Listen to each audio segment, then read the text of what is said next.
গুপ্তধনের মালিক হয়ে যাবেন। দুনিয়ার জীবন সুখের হবে, আপনার কষ্ট জীবন থেকে দূর হবে, দ্রুত আপনি সুসংবাদ পাবেন।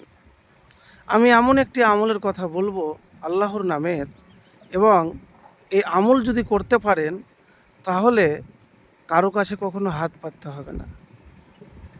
এমন জায়গা থেকে রিজিক আসবে যা আপনি কল্পনা করতে পারবেন না। তো প্রিয় ভাই, আমি আপনাদেরকে যে আমলের কথা বলবো, শুধু দুনিয়ার গুপ্তধন পাবেন না, জান্নাতেরও গুপ্তধন পাবেন। যে দোয়া জান্নাতের গুপ্তধন। তো আমি জান্নাতের গুপ্তধন হলো লা হাওলা ওয়ালা কুওয়াতা ইল্লা বিল্লাহ।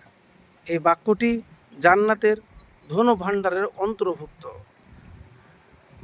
আবু মুসা আশারি রাদিয়াল্লাহু তাআলা বলেন, একবার আমরা আল্লাহ রসুল সাল্লাল্লাহু আলাইহি সাল্লামের সঙ্গে কোনো এক সফরে ছিলাম। তখন লোকেরা জোরে জোরে তাকবীর পাঠ করছিল। রসুল্লাহ সাল্লাল্লাহু আলাইহি সাল্লাম বলেন, হে লোক সকল, তোমরা তোমাদের প্রাণের প্রতি সদয় হও, কেননা তোমরা কোনো বধির কিংবা কোনো অনুপস্থিত সত্তাকে ডাকছ না। নিশ্চয়ই তোমরা ডাকছ এমন এক সত্তাকে যিনি সর্বশ্রোতা, নিকটবর্তী এবং তিনি তোমাদের সঙ্গে আছেন। আবু মুসা আশারি রাদিয়াল্লাহু তাআলা বলেন, আমি রসুল্লাহ সাল্লাল্লাহু আলাইহি সাল্লামের পিছনে ছিলাম। তখন আমি বললাম, লা হাওলা ওয়ালা কুওয়াতা ইল্লা বিল্লাহ। তখন তিনি বললেন, হে আব্দুল্লাহ ইবনে কায়েস, আমি কি তোমাকে জান্নাতের ভাণ্ডার সমূহের কোনো একটি ভাণ্ডারের সন্ধান দিব না? তখন আমি বললাম, নিশ্চয়ই হে আল্লাহ রসুল সাল্লাল্লাহু আলাইহি সাল্লাম। তখন তিনি বললেন, তুমি বলো, লা হাওলা ওয়ালা কুওয়াতা ইল্লা বিল্লাহ।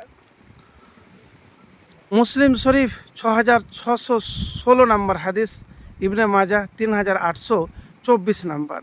তো প্রিয় ভাই, এই এমন একটি দোয়া, যে দোয়া হলো জান্নাতের গুপ্তধন, আপনি পরকালে পাবেন। আর আপনার এই দুনিয়াতেও গুপ্তধন পাবেন। যে বাক্যটির কথা বলবো আপনার দারিদ্র্য দূর করে দিবে। হাদিসটি একবার শুনুন। আবু হুরায়রা রাদিয়াল্লাহু তাআলা আনহু থেকে বর্ণিত, তিনি বলেন, রাসূলুল্লাহ সাল্লাল্লাহু আলাইহি সাল্লাম বলেছেন, লা হাওলা ওয়ালা কুওয়াতা ইল্লা বিল্লাহ। দোয়াটি বেশি বেশি করে পাঠ করলে এ হলো জান্নাতের সঞ্চয় ভাণ্ডার, রত্ন ভাণ্ডার। মাখুল রহমাতুল্লাহ আলাই বলেন, এই দোয়া যে ব্যক্তি পাঠ করবে তার জন্য 70টি অনিষ্টের দ্বার রুদ্ধ করে দেওয়া হবে। সর্বনিম্ন দরজাটি হলো দারিদ্র। তিরমিজি শরীফ 3601। মানে যে আমি দোয়াটি বলবো, লা হাওলা ওয়ালা কুওয়াতা ইল্লা বিল্লাহি ওয়ালা মানজা মিনাল্লাহি ইল্লা ইলাই।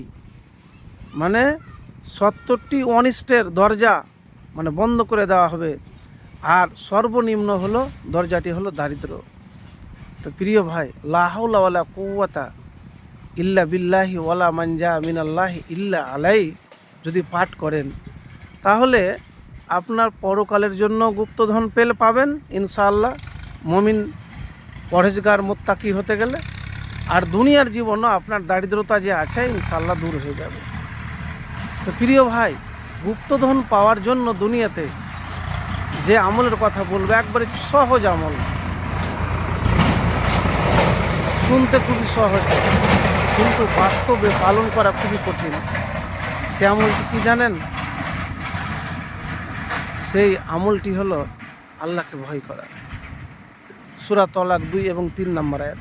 আল্লাহ রাব্বুল আলামিন বলেন, যে ব্যক্তি ভয় আমাকে করে, যে বান্দা, আমি তাকে এমন জায়গা থেকে রিজিক দিব যে সে ধারণাও করতে পারবে না। তো ভয় লাগবে ভাই, সবসময় আল্লাহকে ভয় করবেন। আর ইয়া জাল জালালি ওয়াল ইকরাম সবসময় পাঠ করবেন। ইয়া জাল জালালি ওয়াল ইকরাম, ইয়া জাল জালালি ওয়াল ইকরাম সবসময় পাঠ করবেন।